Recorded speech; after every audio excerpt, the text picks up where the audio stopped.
You're listening to a Frequency Podcast Network production.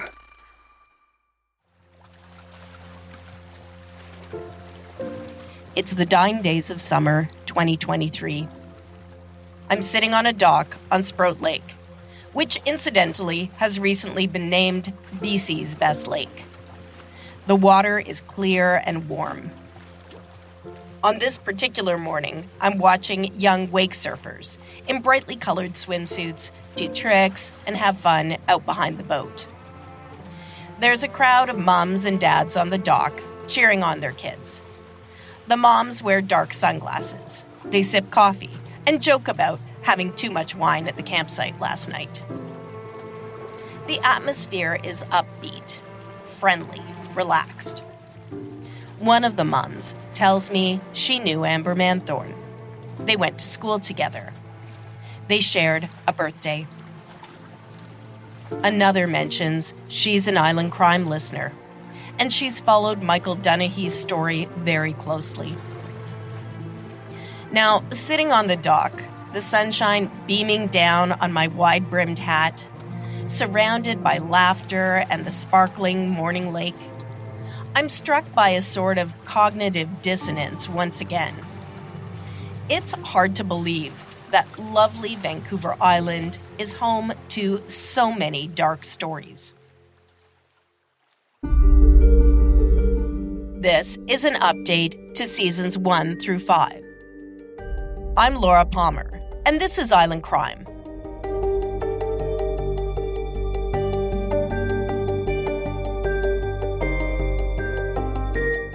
When I began Island Crime, I had this idea that each season I would tell one story, and then I would move on, begin a new case.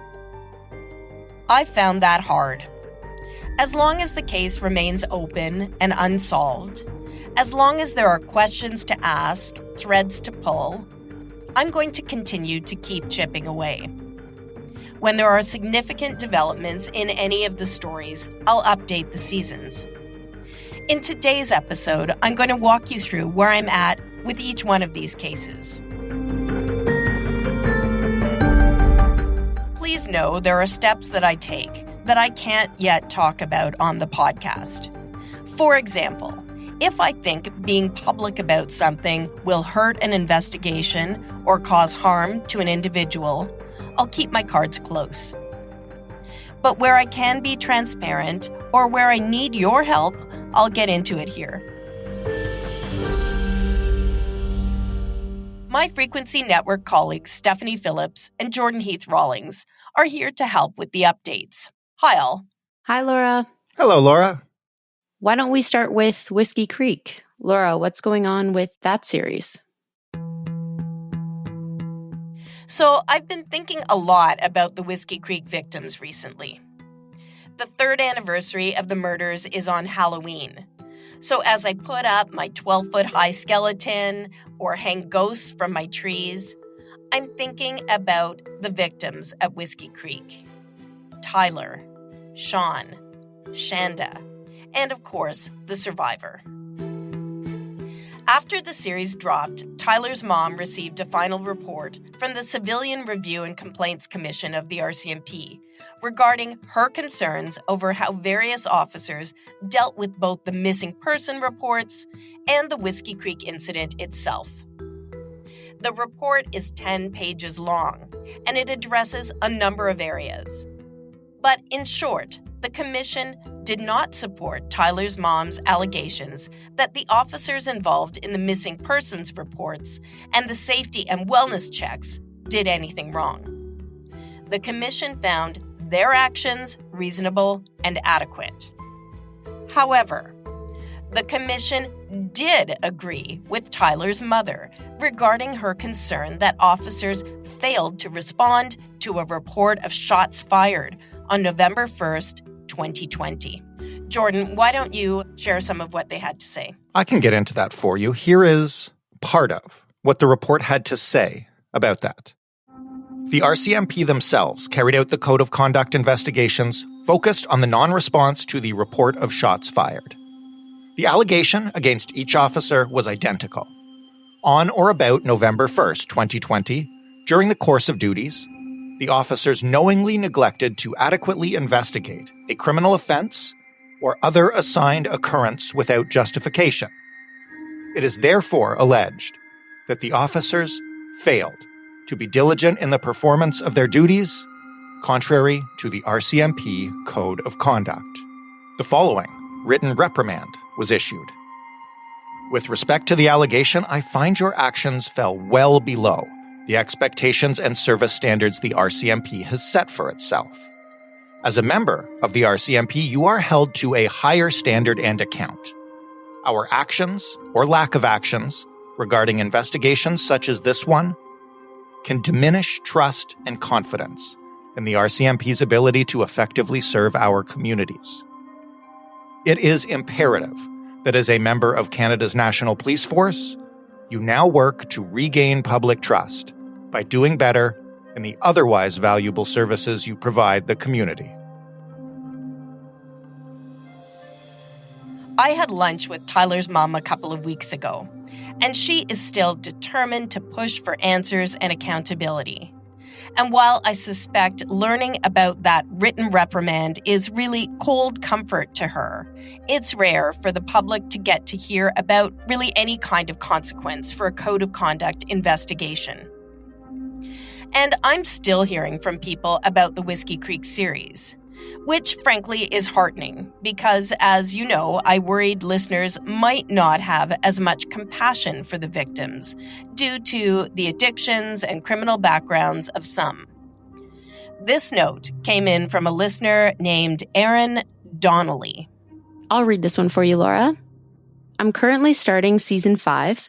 My jaw dropped when I heard the episode about the Black Donnellys. I live in the London, Ontario area. As you can tell by my last name, I actually have a connection to the story, and supposedly a distant relation. I appreciate the way you told their story, and I can't wait to listen to more of the Whiskey Creek series. Thank you for your work to bring awareness to these important crimes for victims and communities. I loved getting that note from a possible descendant of the Donnelly family. And I also welcome hearing from those who have complaints. I received this letter from someone who was critical of my interview with Papa John, victim Sean McGrath's dad. I'll read this one. Hello, I am listening to your Island Crime Whiskey Creek podcast. Disturbing stuff. Poor Papa John. Poor Sean, a.k.a. Crazy. Boo-hoo-hoo.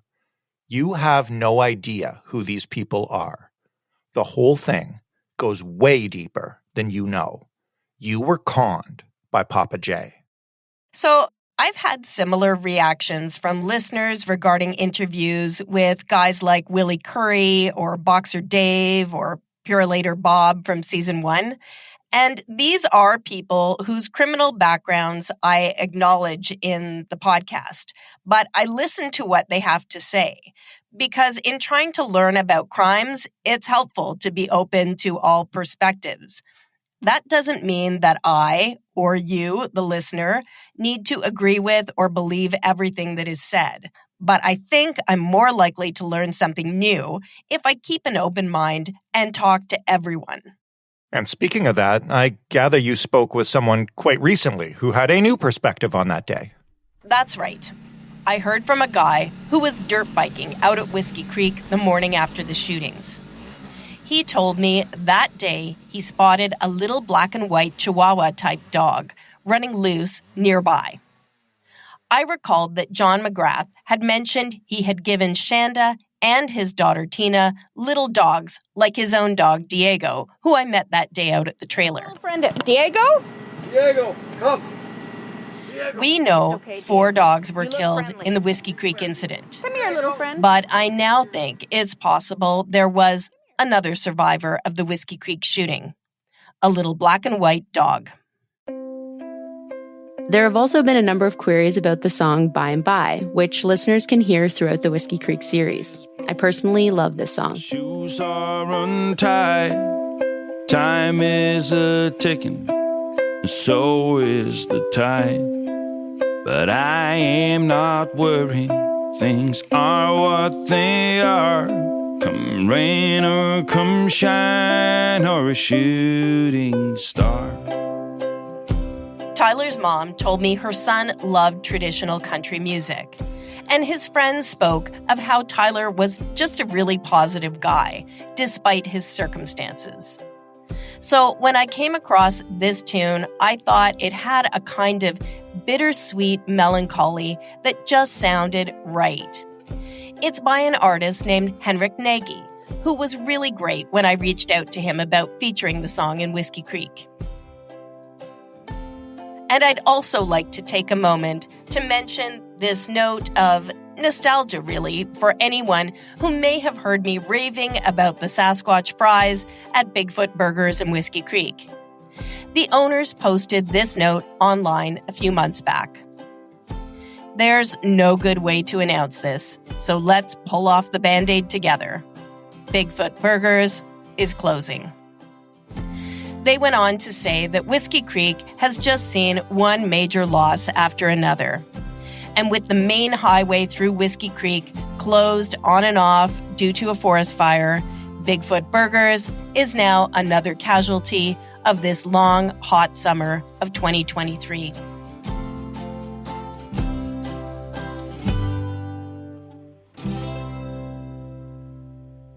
Well, if we're moving on from Whiskey Creek, you recently updated Amber Manthorn's story. What's new on that front? This is the case that is literally closest to my home, and it is the most recent of all of the stories I've covered on Island Crime. The latest development was the death this past summer of Justin Hall, Amber's boyfriend. The man who you will recall was initially reported as missing alongside Amber, but then subsequently surfaced. I approached Justin's family a month or so after his death to see if they would consider speaking with me. But at this point, they have declined that invitation. Here's part of a brief note I received from someone close to the family. I'm not sure there's anything else we can say at this point. No new information has come forward. Amber is still missing, and that is absolutely heartbreaking. I wish there was something that would bring her family some peace, but we don't have anything we can add. Justin dealt with an incredible amount of bullying and constant harassment. He was vilified to the point of escalating his addiction and paranoia, and he just couldn't take it anymore. I wish people knew the impact of their words. Constant attacks and actions when they use social media to vilify someone publicly. The best thing to do is leave Justin out of it and focus on Amber. I hope you understand. Of course, I can't possibly put myself in their shoes or truly understand what they're going through. But I also appreciate that those who love Amber will wonder if Justin might have said something, really anything, that could help in finding Amber or shed some light on what happened around the time she disappeared. So please, if you were in contact with Justin Hall in the past year before his death, if he talked to you about anything regarding Amber's disappearance, do get in touch with me at laura@laurapalmer.ca. Speaking of getting in touch, I know that in one of the Finding Amber updates, we heard from a guy named Michael. He had been engaging with Justin online, and he described himself as an antagonist. How did listeners respond to his provocative approach? I wondered if there might be blowback from people who felt Michael may have crossed a line. Listener Darren Naylor sent in this note. Yeah, here's what Darren said. Michael's tactics towards Justin Hall were perfectly fine. What this case tells us, if anything like this happens, don't sit and wait for the RCMP. Get an outside source involved early and conduct your own investigation. The RCMP doesn't have the manpower. This case exposes that. Amber's sister mentioned they received one phone call. Is that a joke? I commend Michael for what he was able to do. He went for what he knew would rattle Justin Hall's cage, and it worked. Why wasn't he heavily interrogated? Why was he on the streets? These types of cases require desperate measures, and the ethical borders change. Really enjoy your podcasts. This case has really hit a nerve with me. It could have been any parent's daughter. You may also recall that in one of the updates, a guy named Jeff, a river swimmer, talked about items of clothing he had found in a river near where Amber's Jeep was located. Jeff wondered whether the items might belong to Amber, as she is pictured wearing a light-colored cardigan in some of the missing posters. Now, after that episode dropped, I heard from a friend of Amber's who told me the sweater Amber wears in the photo belonged to her and is currently hanging in her closet. So at least one of the items Jeff found does not belong to Amber. Laura, I know you welcome all feedback, critical and positive, but I want to raise this note of concern regarding that particular episode of Finding Amber. I love your show and I'm a big fan. You're talking about the guy who swims in the rivers and how one time he found a foot. And then you mentioned the feet that have washed ashore for years and how it's usually someone who has quote-unquote committed suicide. This never ever used to bother me until I lost my mom to suicide a couple of years ago. Since committed has a negative connotation, for example, you commit a crime, it implies a negative towards these people who lost their lives, many of whom are fighting mental illness. And it was a bit jarring for me as a listener, having experienced losing a loved one to suicide. Saying someone died by suicide, or lost their life to suicide, or anything else to that effect is a little bit gentler. I just wanted to share that. I'm really so grateful for that note. It's such an important point. Language matters, and I'll do better. Mm-hmm. I just learned something, too, that I'll use.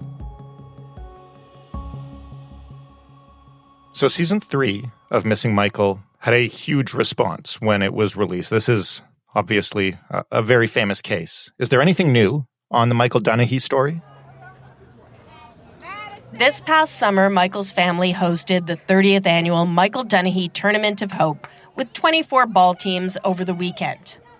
The Dunahees also hosted their annual walk. Now that's more than 30 years of keeping Michael Dunahee's story in the public eye, which really is absolutely remarkable. My last update to Michael's story was the two-part focus on the brown van man and his partner.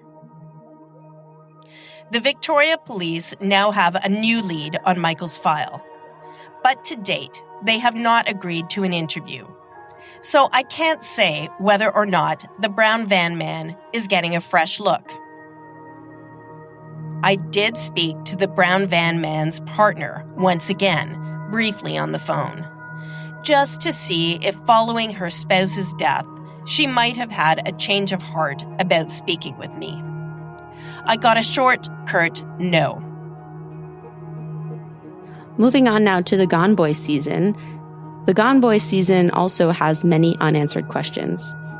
You last updated the series with Brandon Kearney, who turned up alive after being missing for 5 years. Is anything else happening with the men? Please Bring Me Home is a not-for-profit group that works with the families of the missing. They are now involved in the cases of 2 of Vancouver Island's missing men. Kelly McLeod, who I featured in the series, and another, a young guy named Jordan Halling. There are searches happening, one quite recently. So there's some movement there too. Are any of the cases connected? I still don't know.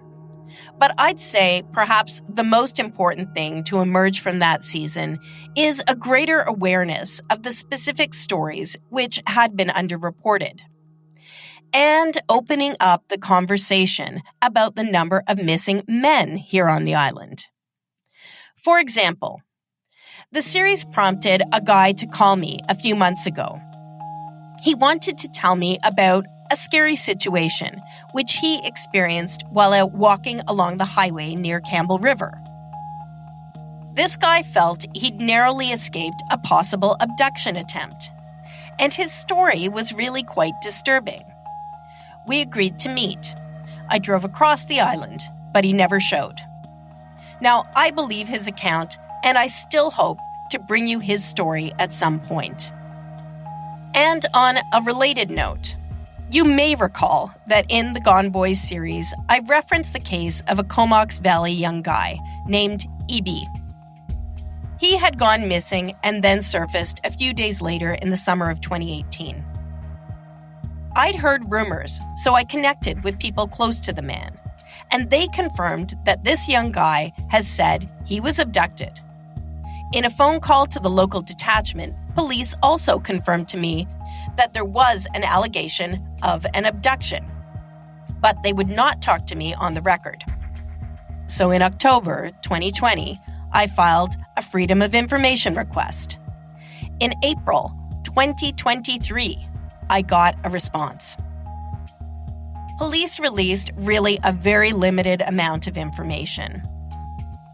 They confirmed that they took at least 2 statements from EB after he was found. As well, they included the media release for public assistance that was made shortly after EB went missing. I'll read this, just in case people want to hear what it actually said. This is from a Monday, August 20th, 2018. It's titled, Police Seek Public Assistance. The Comox Valley RCMP are seeking assistance from the public in identifying a suspicious male seen on 29th Street in Courtenay on Thursday, August 9th, 2018. The suspicious male was frantically waving at passing vehicles. The male was wearing khaki pants and a long-sleeve gray shirt. Police are asking anyone who was in the area between 6:30 a.m. and 8 a.m. and saw anything suspicious to call the Comox Valley RCMP. Thanks, Jordan. That timing coincides with when EB first disappears. The rest of the FOI report includes only the very barest of information. But it does look like the police sent EB's statements off to another investigator for statement analysis. After that, there are a number of follow-up calls and emails, and it appears the RCMP are trying to schedule a polygraph test with EB. I'd still love to speak with this young man, but I also appreciate that there is likely trauma around whatever happened that weekend. And I have to respect he may never want to speak about it publicly. And now, Laura, I'm going to ask you to go all the way back to where Island Crime began, Season 1, with the story of Lisa Marie Young, who vanished from Nanaimo in 2002. It has been a while, I think, since we've discussed this. Anything new there? I've traveled a bit on the island this summer, and it struck me how Lisa's case, it really is more visible than ever. There is still a giant lit billboard on the highway, and that's thanks to an organization called the Little Red Dress Project. And there are smaller yard signs. And once again, this summer, Lisa's friends and family held their annual March for Justice, and they did something new this year. Lisa was a big fan of the local music scene. So this year, after the march, there was a concert in her honor. Stage, a butterfly just flew past us, so we know she's here. She's watching. So there were many speakers and performers. My name is Surreal. This is my good friend Raymond Salgado. You probably know him, right? Have a listen to them. I'm going to do a song that we wrote a few years ago called How Many More. And when the pain's only gifts is a change of perspective, because when the ripples in the rain go away, you can see the reflection. These are the lessons that leave an impression. Even as a little seed, I can see that we need a connection. People see it as a mental infection, which has its essence of stealing souls, keeping the reaper collected. The luminescence is starting to fade away. The dark is strong tonight, right before I do right. He's a new man, but it's hard to keep believing in reasons to be breathing. Dealing with demons and all your people are leaving. I've lost so many to the struggle and depression. I like to think they're sitting in heaven with all the legends. Let me ask you a question. Do you have the strength to hold on? Just to make it to today, you gotta be so strong. The journey's short, but the road's long. How many more gotta go before we start to see what's so wrong? How many more gotta go? How many more gotta go? And what about the search for Lisa and the investigation? Is there anything new?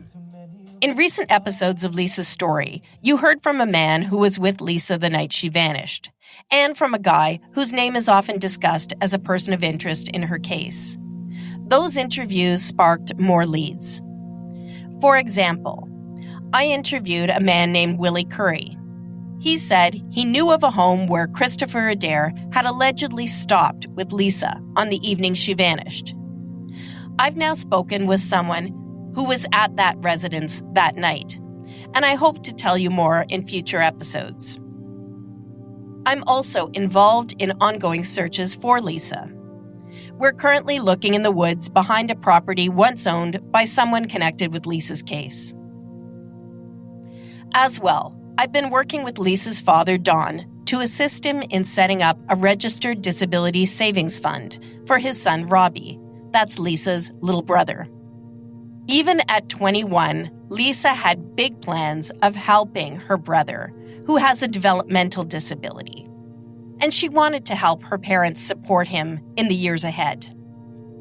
It feels like a tangible thing to honor Lisa's life and legacy. Thank you, first of all, Laura, for all those updates. It's good to know that you never leave these cases alone, no matter how many years have passed. But before we go today, I gather you have some other news to pass along to listeners. Island Crime is now on YouTube. I've uploaded the audio with a still image, so anyone who prefers to listen on YouTube can now find Island Crime there too. I also have an Island Crime Facebook page.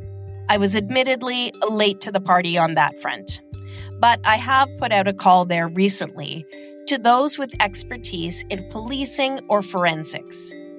It's really helpful to be able to inform my stories with a range of perspectives, and that's not always possible with an open case.